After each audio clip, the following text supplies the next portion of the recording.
Hey guys, welcome to the very first episode of the Investing in Nashville podcast. I'm Alan Dixon, your host, and I'm really excited to be able to get this off the ground. Something that we've been working on for a while, and I'm just excited. I'm excited about the podcast and where it's going to go. And really, the beauty of podcasts is you get to connect and have conversations with really interesting people. So for the first episode, was actually able to sit down with a guy here in Nashville that have been able to build a relationship with over the last few months, and that is Tyler Cauble. Now, the fascinating thing about Tyler is he is young and he is getting into a lot of great things. So he was recently voted 30 under 30 to watch here in Nashville. He's part of Pitch Nashville. He is a commercial real estate agent and investor, and we go into all things commercial real estate. He talks about how he stumbled into real estate as an agent and what that looked like when he transitioned into from being an agent to a real estate investor. And he has a fascinating journey, and it was good to just sit down over a glass of bourbon and just talk it out. And without further ado, here's episode 1. All right, so welcome to the Investing in Nashville podcast. Got to connect with, getting connected with a good guy, Tyler Cauble. And so as a tradition, I like to sit around and drink bourbon and talk with great people. So just got my hands on some good George Stagg 2019. I'm not upset about that one. Let's make it happen. That's a great tradition. So anyway, so we're opening it up. So a little bit about Tyler. Tyler is the leader of the Cauble Group. Was just named 30 under 30 in Nashville, which is huge. That's amazing. I appreciate it. And you are part of Pitch Nashville. You got a lot going on. So tell me about yourself, man. Yeah, man. So I'm a Nashville native. Feel free to bourbon anytime you want. I'll definitely help myself to that. So I'm a Nashville native. Went to MBA right after graduated from high school. Got into sales immediately before I went to college. Kind of realized that I was better at that than doing school, so I dropped out after a year at UT. Got back here and got into commercial real estate. So I've been doing it ever since. Yeah. So what do you do? Oh wow, that's a little stronger than I was thinking. Is it hot? Oh wow. It's really good. So before we get too started, I did have to. So I had somebody ask me, "This beard of yours, you got a pretty epic beard. Does it have its own Instagram story?" Yeah, I was told to ask you that. Yeah, I actually grew it myself. Everyone always asks what the trick is. You got to drink Gatorade, get 8 hours of sleep. 8 hours. That's all sleep. it takes. I got too much Native American in me. I can't. What you see is what you get from me. Yeah, you get the patchiness. And that's it. I get it. The beard obviously became part of my brand, which is really funny. It started out as a Halloween costume. I was lazy one year and I was like, I don't know what I'm going to do. I said, you know what? I'll just throw a beanie on, grow a beard, and call myself a lumberjack. And 6 years later, I still have it, and it's become part of the brand. My dad, he had one in like 7th grade, and for some reason I missed the gene. I lose man points by trying to grow it. I lose man points. But so anyway, so the way that I hear, you actually started out working with Hal Elrod, right? Or did you work with? How did that work out? So I was in Hal's mastermind. Okay. So that helped me leaps and bounds. Because of that, that's actually why I ended up writing my book, because I joined that mastermind. Yeah. But when I said I was in sales, I started out at Cutco. Yep. And did really well with that. And because of that, got very well connected with some phenomenal salespeople across the country, and Hal being one of those. And so my sales manager, this was years after I left Cutco, this was a few years ago. He had reached out to me and said, "Hey, I want you to come out to California with me and go to this kind of year-end event, hang out with Hal and John Berghoff and some of those other guys that I've known from years before." And so I did it and ended up joining the mastermind, and kind of very quickly realized that I was one of the few people in the mastermind that had not written a book. And so I was like, well, hell, I'm not going to be the chump that didn't write a book in here. Yeah. So, that's the power of surrounding yourself with just incredible people. Do you feel like the book has helped you in the building your brand as a commercial real estate space? Yeah, I really think it does. I mean, it's one of those differentiators that no one else in Nashville can say in commercial real estate. I mean, there's no one else in Nashville that has written a best-selling book on commercial real estate. So, we get some leads from that. I actually am working with a restaurant group out of California that called me because of that. They're moving here into Nashville. But, more of the time, it's just people finding out about it after they've already started talking to me. And then it really seals the deal. It's like, well, I mean, look, this guy wrote the book on how to lease commercial real estate. I think we should work with him. Yeah. So the here, for me, what kind of got you into the space originally? Because obviously you're really entrenched in Nashville. It seems like everybody knows who you are. Like we said earlier, got top 30 under 30. So like, what got you in that space in the first place? Yeah, honestly, just luck. I'd never really thought about getting into commercial real estate, never even thought about getting into real estate. Yeah. When I dropped out of college, I moved back here and started working as a project manager for my grandfather. He owned a construction company, and I'd grown up doing that. And so my original intent was to just take that, grow it, and run a construction empire. And, a few months into that, a boutique development firm here in town heard that I was back in Nashville and they knew what I'd done in sales. Right. And so they recruited me to come work for them. So that was a really tough conversation to have with my grandfather. If, what should I do? I mean, this seems like a great opportunity. I don't know. But yeah, he pushed me to do it. He said, you've got to do this. It's a great opportunity. And they paid for me to get my real estate license, gave me a 150,000 square foot shopping center and a 57,000 square foot office building to lease. So kind of cut my teeth on those. So that's how I got my start. It's the opposite of most people in commercial real estate. Most people in commercial real estate, they try, for 6 months, they're interviewing, trying to break into a firm and just get a junior position or something like that. And so, like I said, I got really lucky. One of the things that that I know you're part of, we're really heavy into the real estate investors group in Nashville. Yes, sir. And with that, you see a lot of people that kind of get in, and some people take action, some people don't. Like, what do you think? What is the mindset that some people make it and some people don't? Like, what is that catalyst, I guess, that gets people off the fence and going in there? Sometimes I think it's just having the right mentor that pushes you in the right way. Right. And sometimes I think it just takes, the guts to pull the trigger and do something. For years, I read every book I could. I listened to every podcast I could. I talked to every real estate developer and investor I could. And I still never pulled the trigger on a deal. Yeah. And, on paper, I was an expert on how to invest in commercial real estate, but I'd still never done it. And, I'm a big believer in you can never fully learn something until you're actually doing it. Yeah, once I went and just finally bought my first building, I got more experience in, 2 weeks than I did in 2 years from reading and all that kind of stuff. So, But I had good guidance along the way, and honestly, it took me 4 years of being in commercial real estate before I was like, actually get into it. Do this. Exactly. It's like, because I really got to a point where I was like, I'm giving all of these other investors phenomenal deals, and I'm only getting a 3% cut. These guys are getting 8% a year. Right. So it kind of compounded. I was like, that's it. Yeah. I'm still gonna, some of the stuff I'm gonna help my clients with, but wherever I get the opportunity, I'm going to try and invest myself. Because I read, or I think I listened somewhere, you actually did your first deal, at 26? Is that right? Yes. Yep. 26, no money. Well, that's an impressive thing to do at 26. So tell me about that. Like, how did you? What was the mind shift, and then how did you make that happen? And that's impressive. Thank you. I really appreciate it. It was again luck. I had a client who reached out to me about a building in Old Hickory Village, which I'm a Nashville native. I've never spent any time up there, and so my initial thought was, why the hell would anybody want to go to Old Hickory Village? What could possibly be up there?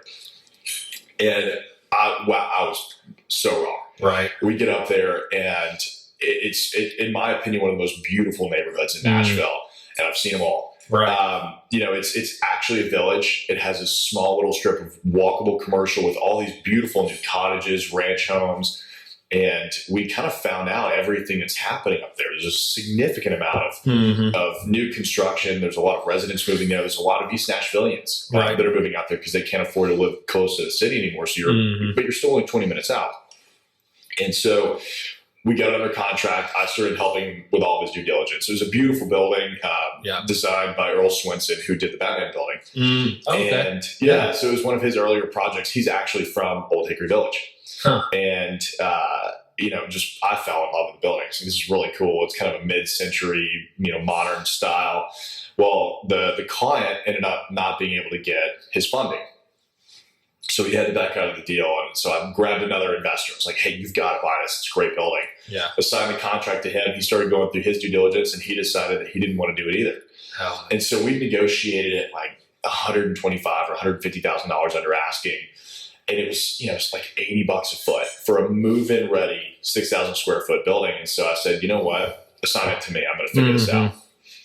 So we assigned the contract to me. I already knew everything about it. I went and grabbed two guys that I knew had known me for a while. Yeah. And so it was more of a, hey, do you believe in me? Do you believe that I know what I'm doing? Kind of sell, which you really have to have for your first one, in my opinion. And they both said, absolutely. They both threw in $50,000. And, that building, I think we closed on it for $575. The day we closed it appraised for $750. Wow. That's incredible. Yeah. So what kept you, do you think? Because I think a lot of people, and a mutual friend of ours, we talked about before we started recording, Ryan Stackhouse, we were talking the other day about, because I do a lot of flips. My investment right now is mostly residential, flipping properties, things like that.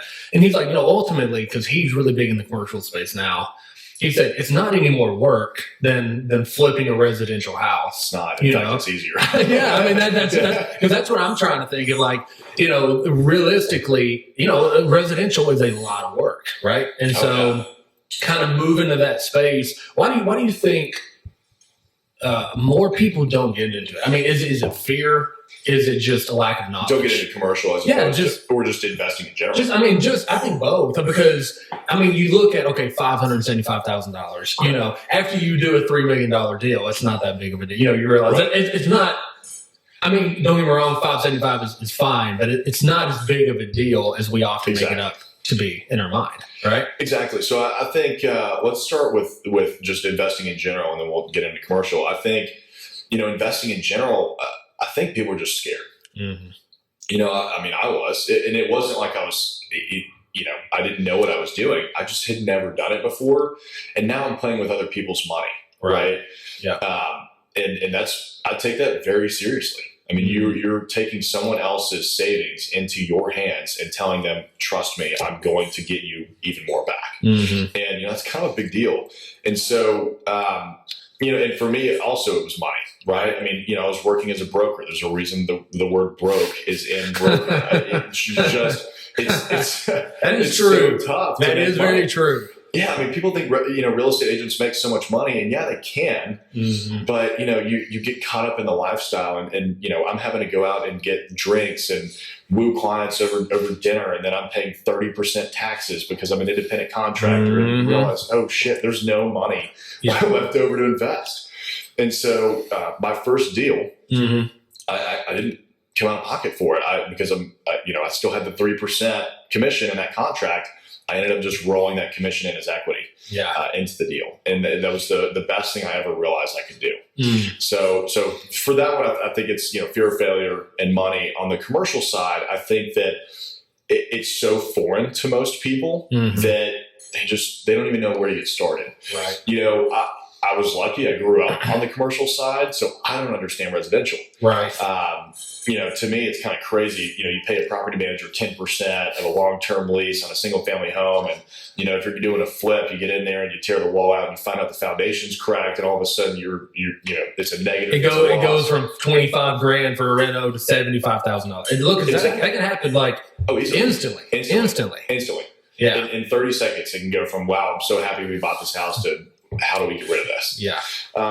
And, if you have a tenant move out of a single family home, you've got 100% vacancy. Yeah. And, so we always try to go for 2 or more tenants on the commercial side. And typically, we've got some that have 12 to 16. So if 4 people move out, we still barely notice. Right. I think on the commercial side, it's much more of a foreign concept. Everybody grows up in a home. Right. Everybody grows, typically most Americans will buy a home at some point in their lifetime. But most Americans don't own a business or don't invest. And so yeah, I think that's why. Because it's really just a language, right? I mean, getting into it, knowing like what to ask with the commercial real estate.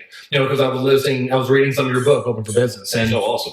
And just kind of getting to that idea of like, you have to know what to look for, what to kind of the language that is kind of built around that, right. And I mean, because again, at the end of the day, a $3 million project as opposed to a $300,000 project, it's the same project. You just got more zeros on the end. It's the same amount of work. Like whether you're seriously, I mean, like whether you're building a 2 build in East Nashville, which is so, that's going to take you 9 months. Right. You know what else is going to take you 9 months? A 20 build, because it's the same amount of work, right. And so that was one of the great things that I learned from the development firm that I was at before, because we were building a bunch of townhomes. And so that's how I ended up putting my first development deal together, which was 42 townhomes down in Bellevue. Right. But before that, I was looking in East Nashville at 2 builds. I was like, can we do this? Can we do this? And I take it to the principal, and he said, no, we're building 200 units right now. Why am I going to go spend my time on a 2 build? And I was like, okay. Right. Here's a 6 build. Can we do this? He goes, no, I'm building 200 units. I'm not going to go do a 6 build. So I was like, okay, fine.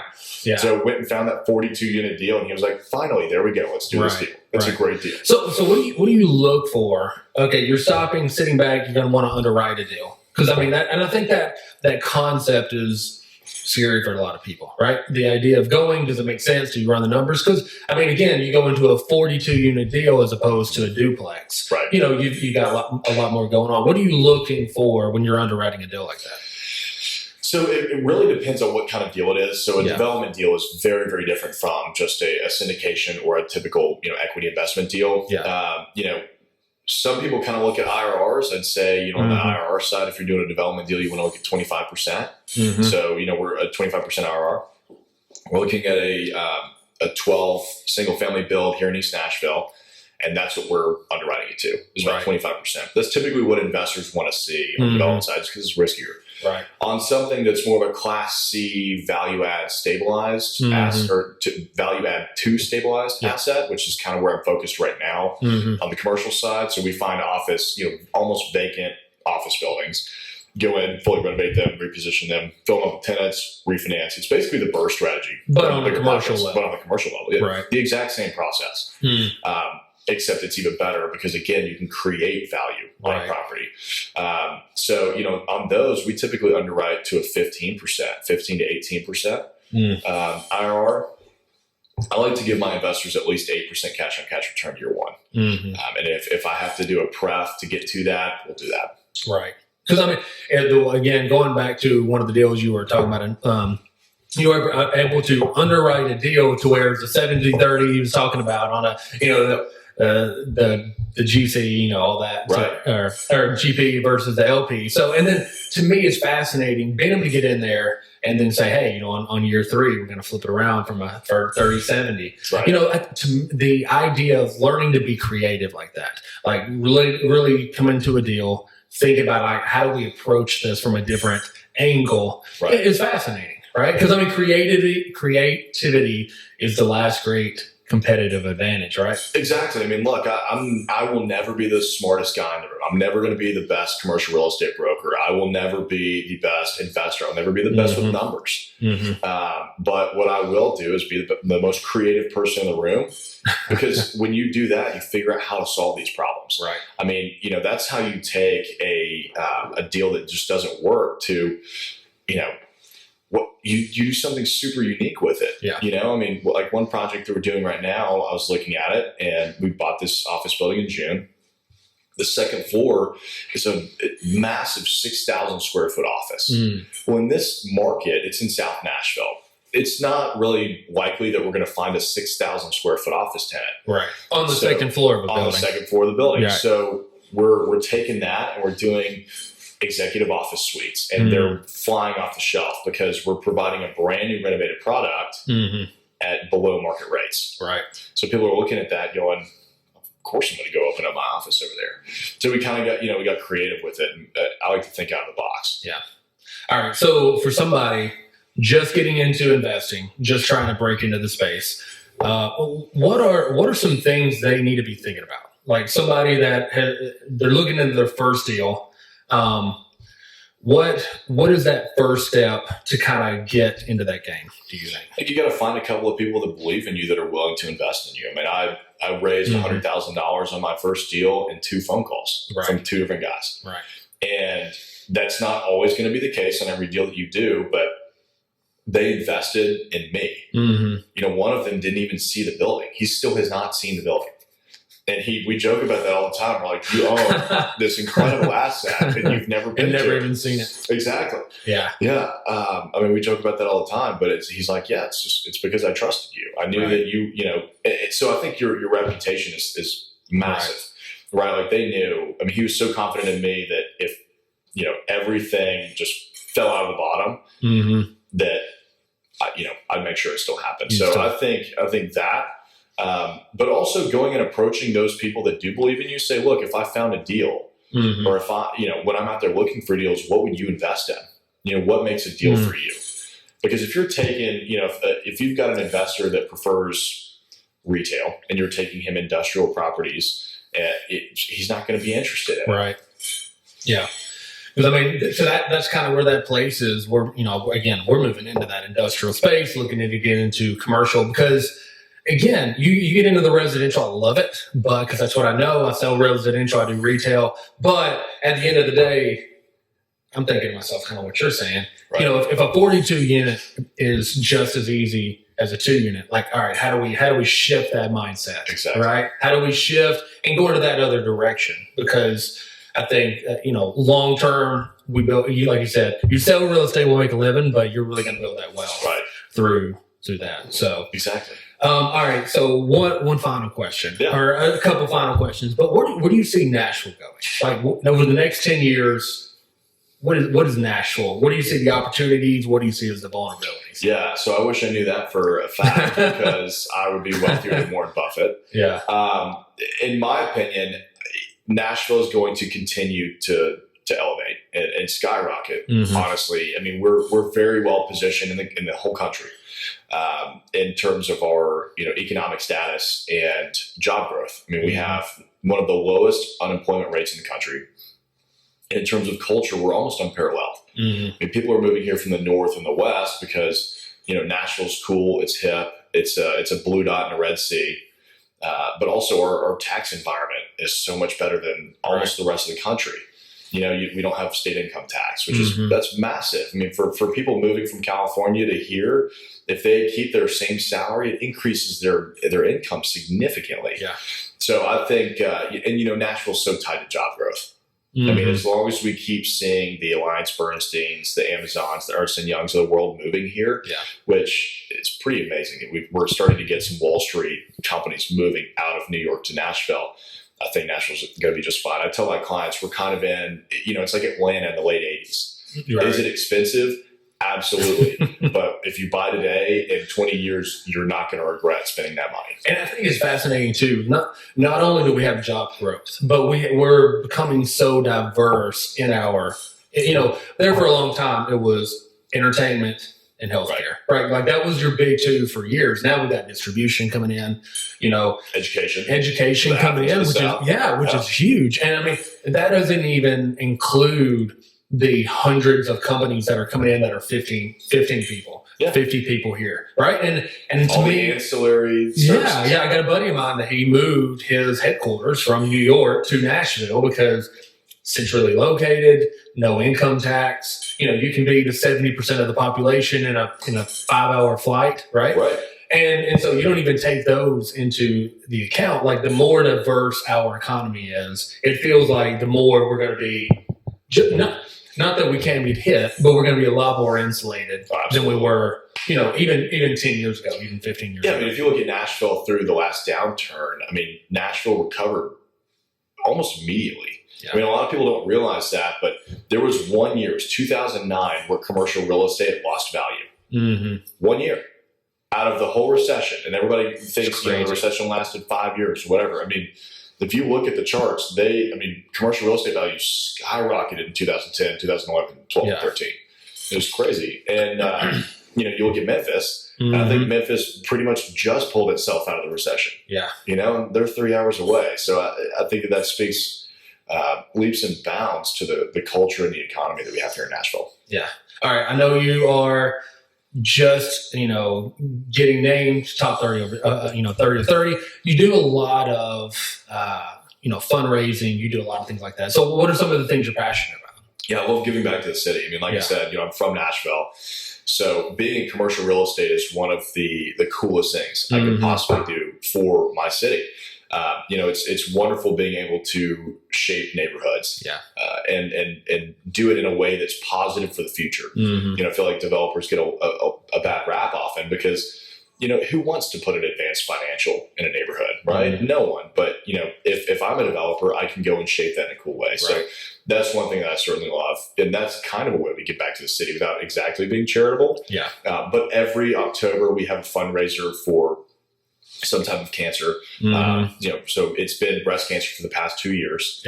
And we'll probably continue to do that. I did Real Men Wear Pink last year. We did a fundraiser for Gilda's Club in Middle Tennessee this year.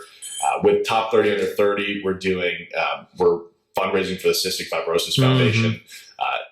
I'm very picky on my charities because, it's amazing how abused that status is. Right. And cystic fibrosis is a wonderful partner. They have made amazing improvements in the lifespan of CFF patients. So love that. But we always try to give back everywhere we can. Yeah, you got beer pong. Dude, I love it, man. We have fun doing it, man. Yeah, we have I'm a firm believer, like you kind of mix those two together. You have a lot of fun. You raise money for a great cause. Exactly. It's awesome. Yeah, look, we're here to have a good time. We're going to party, but we're going to do good things doing it too, right? I'll have to come to one of your beer pong tournaments. Yeah, I'd like to say that, man. Yeah, we're trying to plan the next one. We're like, maybe we should do like a March Madness. Oh yeah, have a beer pong tournament, flip cup tournament.